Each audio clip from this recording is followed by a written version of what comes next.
15 minutes on television, standing in the doorway. Deputy, I believe he was Deputy Attorney General, Nick Katzenbach, still around these days, a grand old man, would step up and inform the governor that he was in violation of a court order and that his own National Guard had been nationalized and were occupying the campus and would remove him unless he stepped aside. Wallace stepped aside, and the two students behind Nick Katzenbach entered the university. JFK and I were watching all this on television in his office. And at that point he turned around and said to me, "I think we better make that speech tonight." I said, "What speech?" We had talked about a speech on civil rights for a long time because we had been preparing comprehensive civil rights legislation for a long time, but there was no speech.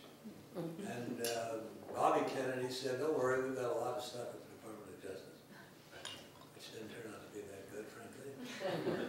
But and then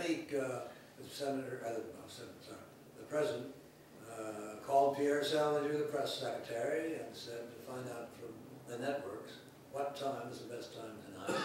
And he came back and said 7 o'clock. By then it was about 5 o'clock.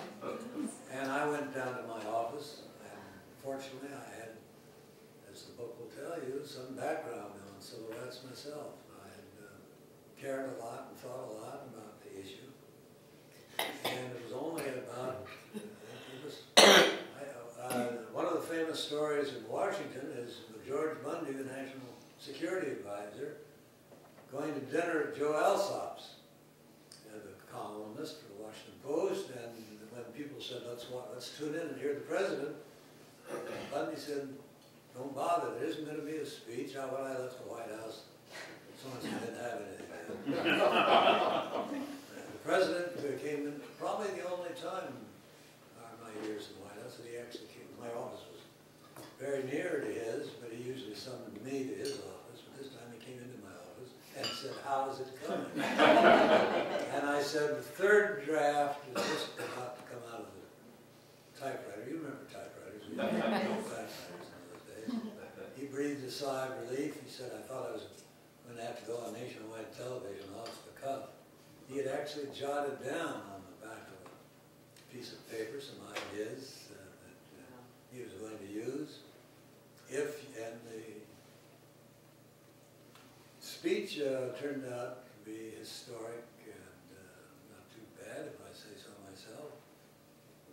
If you read it with care, you will notice there comes about 3/4 of the way through a string of paragraphs that have a slightly different beat and even repeat some of the things that he didn't know were already in the speech.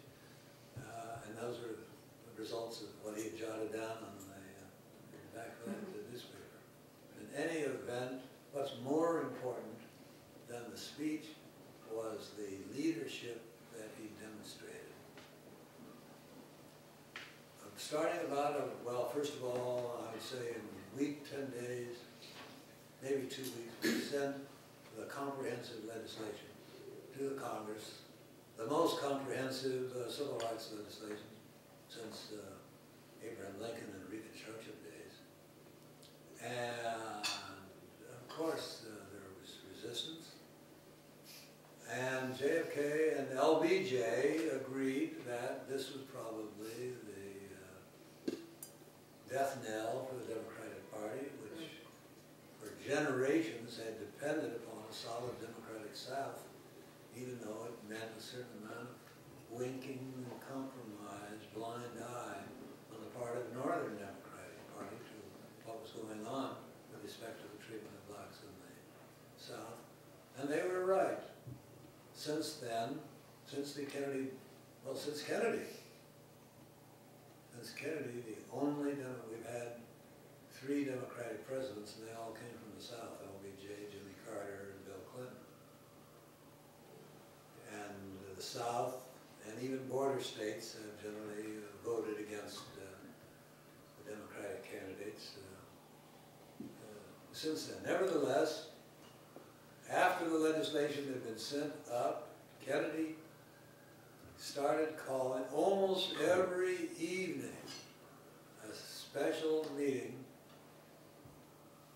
Frankly, I'm not sure whether they were held in the Oval Office or across the hall in what we call the fish room, because they were big meetings. But they were meetings of the country's leaders. One evening it would be business leaders. Next evening it would be labor leaders. Next evening it would be education leaders. Next evening it might be religious leaders, and so on. And he asked each one of those meetings for help. I can't do it alone, he said. Congress is going to drag its feet. I need your help in changing not only the laws of this country, but the attitudes of this country. And that was presidential leadership at its best.